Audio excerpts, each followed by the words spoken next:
Hey, what's the big idea barging in like that? Just because you're a foreigner doesn't mean you can do whatever you want. The scene is at a pub where I work part-time. A large foreigner is yelling loudly. The buzz customers around him are getting agitated. Caught in the middle is a nearly teary-eyed college girl, Lily. At this rate, it seems like someone might start a fight. For a moment, I hesitated to intervene. If I did, they might find out the secret I've been hiding since I started working here. Everyone might be heartbroken when they find out about my hidden past. But seeing the distressed Lily made all my fears seem insignificant. I wanted to help her.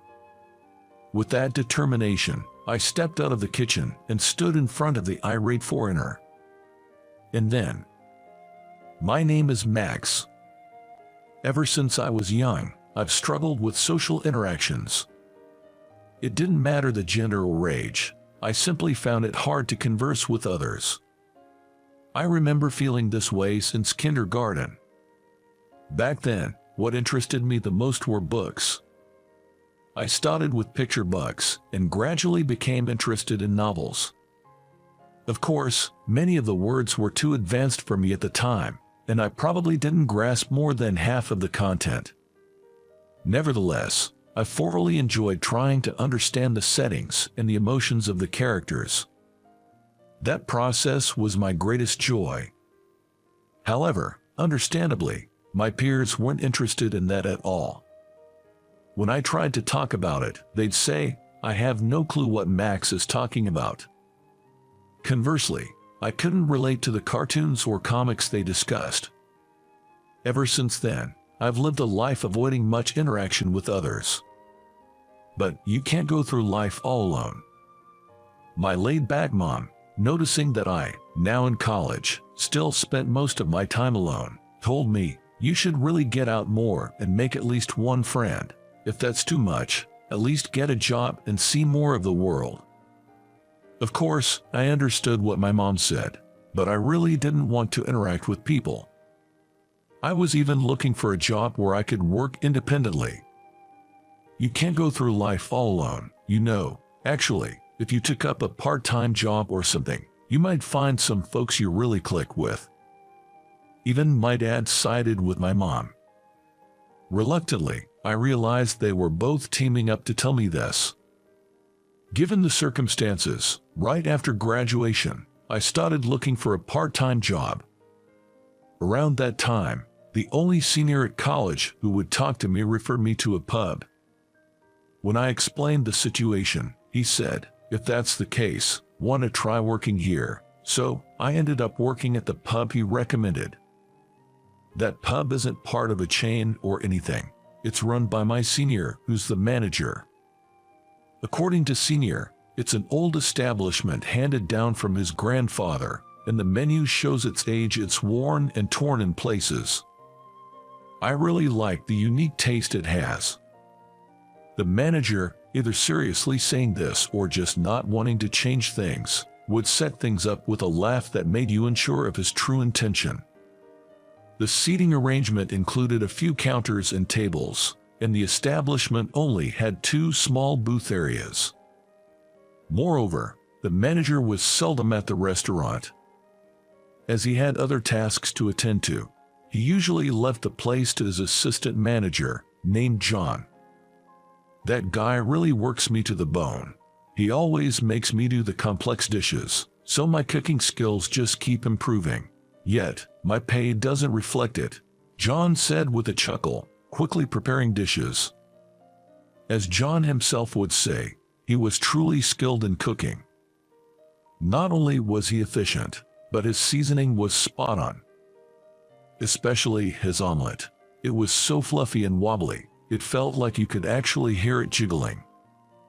The regulars who visited the pub would almost certainly order the omelet made by John. There was another employee in the pub. The only female staff member was Lily, who worked part-time. Being a college student, she worked 3 times a week. Unlike me, she spoke brightly with everyone and had a dazzling smile. Regulars often commented, "You know, the reason I keep coming back here is because of Lily." Although I was grateful for the job, I wasn't good at customer service. Dealing with tipsy customers was particularly tough, and since I often couldn't communicate well with others, I was mainly relegated to the kitchen. The kitchen was John's territory. Despite him being faster on his own, he seemed to purposely delegate tasks to me. Thanks to that, my cooking skills improved rapidly.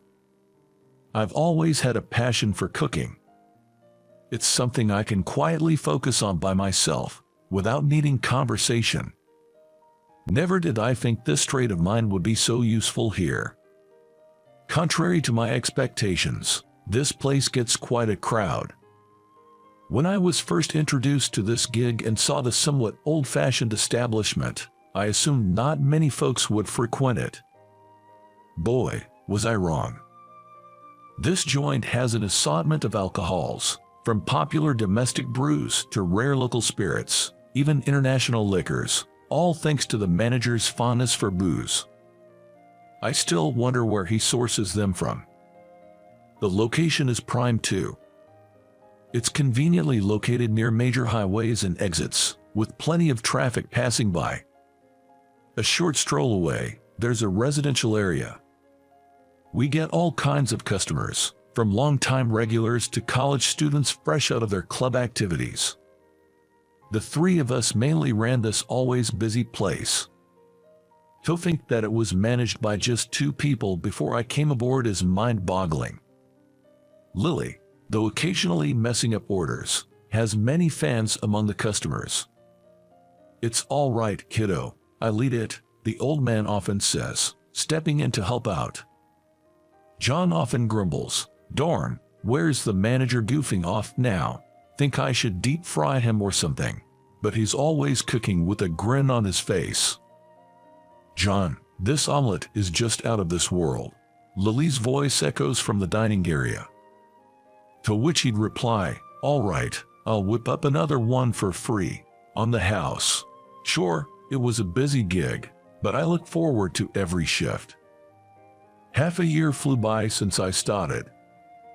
Every day was hectic, but it felt hundreds of times more fulfilling than before.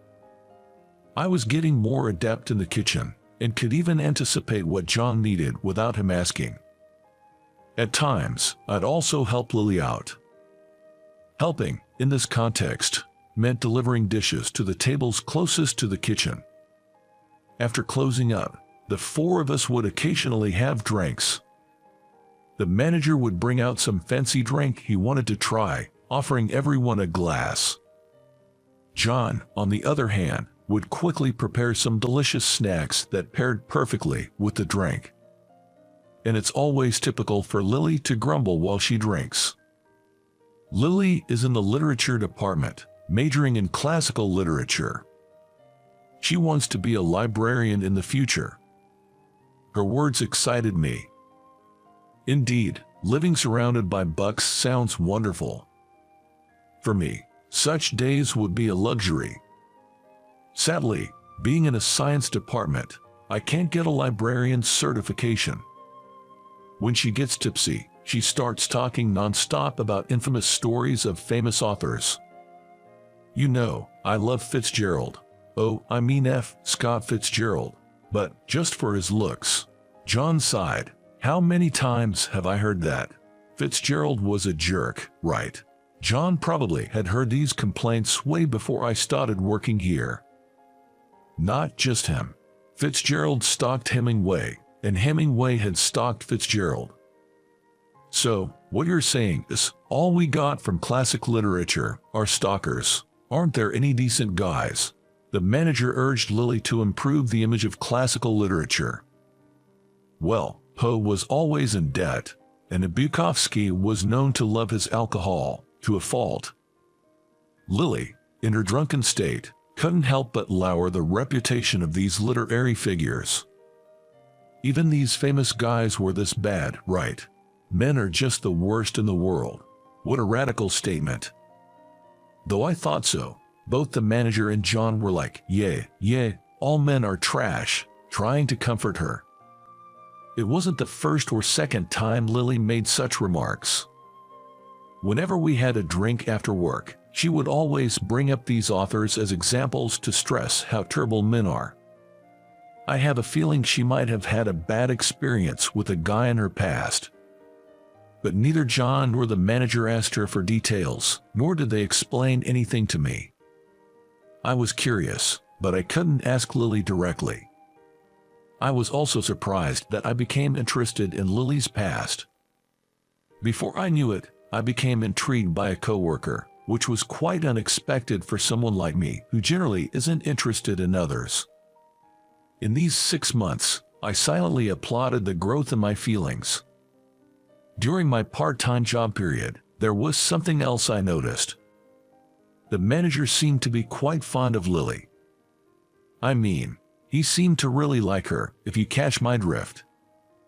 He was quite the caretaker, or perhaps just very attentive. Well, they are both of the right age, so there's nothing wrong with that. There shouldn't be an issue, but I can't help but watch their interactions. That's how my days went by. One day, as usual, manager wasn't around, so the three of us were serving the customers. It was a typically busy day when something out of the ordinary happened. We had a foreign customer. Judging by looks might not be fair, but that customers probably were German. They were around 6 feet 3 inches tall and extremely muscular. If they were to punch a guy like me, I reckon just one hit would shatter all my bones. And it wasn't just 1 or 2 of them. They were 6. I hadn't anticipated such big folks coming into such a tight space in the pub. Lily, taken aback, led them to the seating area.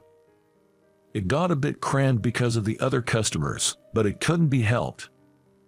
The foreign customers seemed to understand the place was busy, so they didn't complain and just ordered.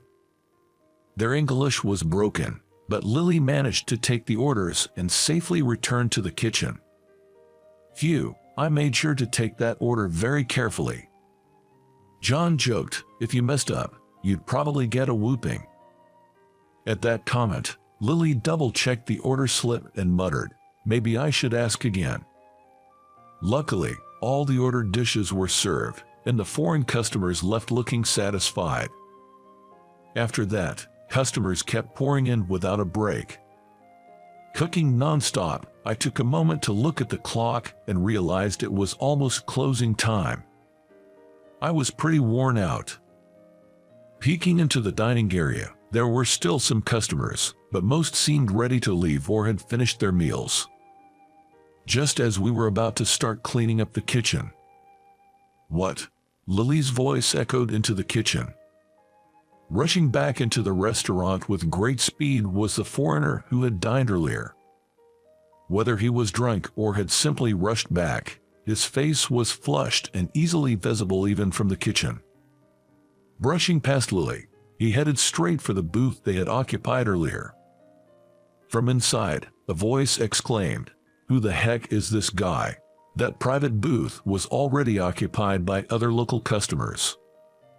You can bet they were frightened when a flushed and imposing foreigner suddenly burst in while they were just having a drink and a bite.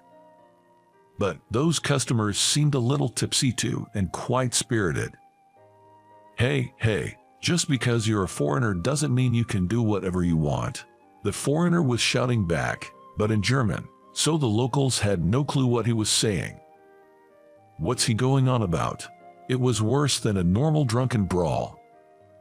Just as they seemed about to come to blows, Lily stepped in. Please wait, everyone just calm down a bit. With a lady stepping in between, things seemed to cool down a bit. However, the foreigner then began to interrogate Lily. He had been speaking in broken English earlier because he was calm, but now he was rapidly firing questions at Lily in accented German. Of course, Lily didn't understand what the customer was saying and looked bewildered, mumbling, well, John, who had been watching the situation from the kitchen, remarked, "This isn't good. I'll call the manager right away," and headed to the locker room. I thought I'd wait for the manager to come. Honestly, I could somewhat understand what that foreigner was saying. Though I couldn't catch every word due to the distance, if I got closer and he spoke more calmly, I'd probably understand almost everything. But if I did that, it might ruin the life I've built up to now. I've just gotten used to this job at the pub, and I've been blessed with great coworkers. I couldn't just throw that all away. Just as I was thinking this, I caught Lily's eye. Her eyes were filled with tears, but she mouthed the words "it's okay" to me. Seeing her like that, I acted before I even thought about it. I moved toward the space between the foreigner and Lily. I stepped in and spoke to the foreigner in German. For a moment, he seemed taken aback. However, once he realized I spoke German, he relayed his concerns very quickly. Understanding what he was saying, I turned to face Lily. "Lily, did this gentleman leave anything behind in this private room when he left earlier today?" Lily looked puzzled for a moment, but then seemed to recall, "Oh, there was something." She then brought a small black box wrapped in cloth from the kitchen. It was a pretty old-looking box. Upon seeing it, the foreigner exclaimed, "Oh," and grabbed it. Upon opening the box, an antique fountain pen emerged. "That's what he was looking for," I said. Upon hearing this, Lily replied, "Oh, I see. It looks quite old, but it seems to be well maintained. I thought it might be a cherished item, so I kept it stored carefully to ensure it wouldn't get scratched." It would have been nice if she remembered it right away, but if this large man raised his voice at her, she'd probably get too nervous to remember anything. According to the foreigner, this fountain pen was handed down from his grandfather. During wartime, his grandfather, who had been injured on the battlefield, was treated by an American soldier who was his enemy. Even after the war, he kept in touch with that American soldier, who had then passed on this fountain pen to him. Since then, it has been handed down to his son and grandson and kept safely. Normally, it is kept in his bedroom at home, but he thought it would be fitting to bring it on his trip to America. He always carried it with him, but it must have fallen out of his bag at some point. He realized he had lost his fountain pen while walking with his friends after leaving this pub, so he hurriedly came back. The foreigner kept bowing and saying "thank you, I'm sorry," multiple times. While this was happening, from the kitchen, John with a brush in hand came out, and from the entrance, the manager entered the dining area holding a broom. By the time they both arrived, the situation had been resolved. A muscular man was apologizing profusely to me, and the mood was light, with some clapping and cheering probably due to a few drinks. Later that night, instead of our meal, the four of us had some snacks. Lily sat next to me and said, "Thank you so much for today. I was so scared, I thought I'd faint." She laughed but, as expected, was leading up to a question. "But how did you know German? And not just a bit, you were fluent, right?" John chimed in after those words. "Exactly. You communicated just fine. Who the heck are you, Max?" It was the worst-case scenario I had feared. I looked to the manager for help, but he was just smirking, taking small sips of his local beer. I thought it was time to spill the beans. Actually, after graduating from MIT, I decided to pursue my graduate studies there, aiming for a research position that I could handle alone. I was planning to go to Germany this September to further enhance my skills. I did all this just to work alone, something my folks criticized, but it was crucial for my life's plan.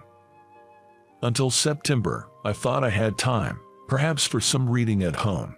That's when my parents, as I mentioned earlier, told me to get a part-time job. That's how I ended up working at this pub, being invited by the manager, my college senior. Even now, I study German in my free time and can comfortably converse in German. I plan to further focus on mastering technical terms and such. I apologized for keeping all this a secret.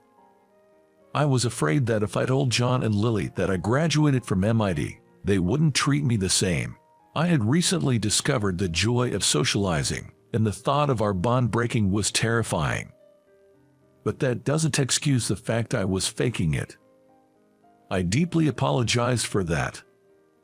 The two were stunned for a moment, but quickly snapped back, and John said, spitting in disbelief, "Hold on, I have so many questions, but if Max's senior is the manager, does that mean the manager went to MIT too? Wait, going to Germany? In September? That's just 2 months away. Are you quitting, Max?" Lily approached me with a fiery intensity. If she had shown that spirit earlier with the foreigner, I bet she could have handled it herself, but I only thought that and kept it to myself. By the way, the manager chimed in, this guy was top of his class in college. That unnecessary comment only stirred the pot more, causing a bigger commotion among the two. Max, sure, I was surprised to hear you graduated from MIT, but that doesn't change the fact that we've worked together this long. I'll miss you in just 2 months. I want to become closer friends. From that day on, Lily seemed to warm up to me, and I too began to trust her more. Every day, although gradually, I found myself laughing more. However, an issue arose just a week before the end of my part-time job. That day, as usual, the manager was out, and unfortunately, it was also John's day off. Luckily, the pub wasn't too busy, and Lily and I could manage just fine. During that time, a rough-looking middle-aged man walked in. Since Lily was busy delivering food, I handled the customer service. By now, I had become quite good at handling customers. When I showed him to a table, he asked me, "Is there a girl named Lily here?" I thought he was placing an order, but he was actually asking for a staff member. While I was trying to grasp what he meant, Lily came out of the kitchen with some dishes. Seeing her, the man shouted, "Lily, so this is where you've been hiding." Upon seeing the man's face, Lily froze in place. She had a look of sheer terror. Not the surprise and fear she had with foreigners, but pure, unadulterated fear. She was so scared she couldn't move a muscle. The man tried to forcibly grab Lily's arm and drag her outside. I immediately stepped in. "What are you doing to our employee?" My voice was strong, but it was drowned out by his shouting. "Shut up. You should mind your own business. It's a parent's right to handle their child." Parent? Is he claiming to be Lily's father? Yet, he doesn't seem to be lying. Just because you're a parent doesn't mean you can do whatever you want. What's wrong with you? My words annoyed him, and he kicked over a chair in the pub. Who the hell do you think you're talking to? Ignoring the other customers, he started punching the wall and throwing chairs, causing a ruckus. Screams erupted from the surrounding customers. This could lead to police involvement. Unfortunately, I'm your typical geek. I've never been in a fight my whole life. Being fluent in German doesn't help in this situation. Lily's in trouble right in front of me, and I'm helpless. Lily's father shouted at me, "What can a little punk like you do?" and took a swing. But I had no idea how to dodge, so I just closed my eyes, bracing for impact. I heard a dull thud. Yet, I felt no pain. Hesitantly, I opened my eyes and saw a wall in front of me. To be precise, it was a massive, wall-like back. I remembered. Today, in the back private room, that foreigner Eric with the fountain pen had come in with his buddies. Eric said in broken English, "Oh nice, is it my turn now?" flexing his fist. Lily's father was taken aback for a moment by the sudden appearance of the imposing man.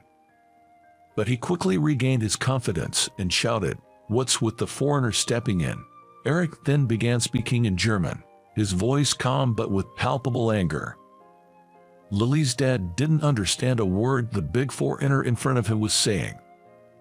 To make matters worse, he soon realized he was surrounded by Eric's crew. He looked like a dwarf surrounded by giants. Eric asked me to translate. Just to clarify, I'll translate exactly what Eric is saying. I began. I serve as a police officer in Germany. It's a dangerous job, often confronting violent criminals. I can't arrest you here in the US, but turning you over to the local authorities would probably be easier than facing some of the criminals back home. If it comes to that and you resist, be prepared to get hurt. You might need a few months to fully recover, or so, he says. Soon after, the other foreigners started sharing their professions. I'm a boxer. I'm in the military. Each profession seemed tough. It appeared the confidence of the once bold father was shattered as he hastily and clumsily retreated. As he left, the surrounding customers showered Eric and his muscle crew with applause. Lily respectfully bowed and expressed her gratitude. She asked me to translate her feelings, but when I assured her that her gratitude was evident to Eric and the others without any translation, she let out a sigh of relief. Eric and his friends apparently traveled from Germany to the US to attend the wedding of an American friend. That friend, it seems, is also an American football player. Eric wanted to express his gratitude to Lily for carefully storing his cherished fountain pen, so he visited the pub once more before heading back to Germany. Of course, he added that he also enjoyed the food here. In particular, he loved the variety of liquor they had. He was grateful that they took care of his grandfather's cherished item, and felt relieved that he could now reciprocate the kindness. He said it now felt easier to head back to Germany.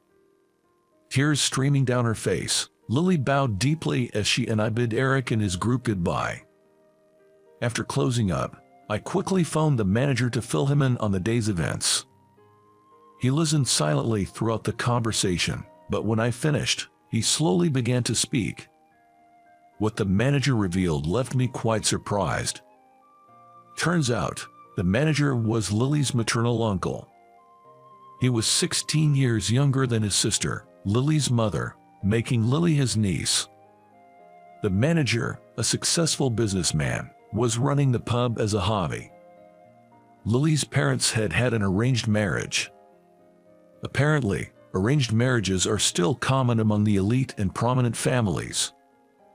Even though they were married, her father had a short temper, easily getting physical at the slightest provocation. To top it off, he apparently had an affair. This became the final straw that led to their divorce. However, he vanished without paying any alimony or child support. Growing up, Lily had witnessed her father's behavior, leading her to develop a distrust towards men. Even though she led a comfortable life with her mother after the divorce, Lily still struggled with this mistrust. Her father's side of the family went into debt after their business venture failed. This time, the reason why they tried to take Lily with them is unclear. The manager said that they might have intended to demand money from Lily's maternal grandparents using Lily, or they might have tried to make money using her. I was simply taken aback by Lily's father. I couldn't believe that not only did he physically abuse his own daughter, hitting and kicking her, but he also had the audacity to ask for money. He was worse than any lowlife Lily ever complained about. But just because such a scumbag was driven off by a foreigner once, doesn't mean he wouldn't come back a second or third time. When I expressed this concern, the manager said, "Don't worry, I'll handle it. It's my pub after all. It can't let you steal all the glory, right?" I could tell he was smirking even over the phone. Later, there was a news article about a company's CEO being arrested for tax evasion in a corner of the newspaper. The company had been struggling for a while, and there were reports of unpaid wages to employees and illegal working hours. The article said company CEO, but the man in the newspaper photo looked quite shabby. I wasn't sure if that man was Lily's father, as I honestly didn't remember his face, but since then, he never came looking for Lily. A few days before heading to Germany, I finished my last shift and was ready to go home. "Max, are you really leaving? Without you, this place won't run," It's probably on its last legs, you know. As always, John had sharp words for the manager. With tears streaming down her face, she tried to stop me. "When you come back to the States, you absolutely have to visit this place. I'll be waiting," said the ever-cheerful Lily. I replied, "Definitely," and then left the pub. Lost in thought about the whirlwind past few months, my phone buzzed with a text notification. It was a message from Lily. "Can we keep in touch?" Seeing the message, I immediately turned around and ran back to the pub, which was now out of sight. When I arrived at the pub, Lily was already standing at the entrance. "The manager said he's taking the day off, so you can head home," Lily said, looking puzzled. Through the pub's window, I could see the manager giving a thumbs up. Seeing that, I blurted out, "Lily, there's something I really want to talk about." I had been engrossed in my research in Germany. Every day was an exhilarating experience, surrounded by talented people, something I couldn't have experienced in the US. It wasn't just about being smart. I was amazed by their creativity and perspective, which was entirely different from Americans. Plus, Germans express their opinions at an incredibly fast pace. To be honest, every day I'm struggling to keep up with the conversation. I kept checking my watch. Only 5 minutes had passed since I last checked. Noticing this, a fellow researcher named Payne teased me. "Keep checking your watch like that, and your girlfriend's gonna get jealous." The group around burst into laughter.